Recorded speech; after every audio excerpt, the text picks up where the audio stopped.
Alright guys, the time has finally come. This motherfucker here is getting a bath today.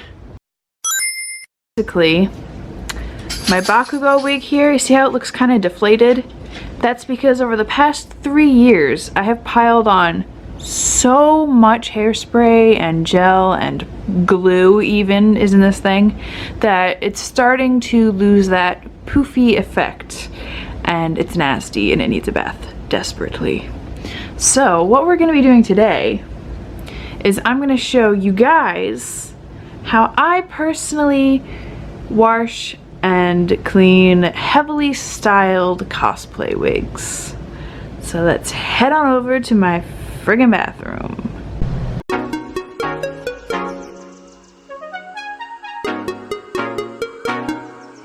Musicality.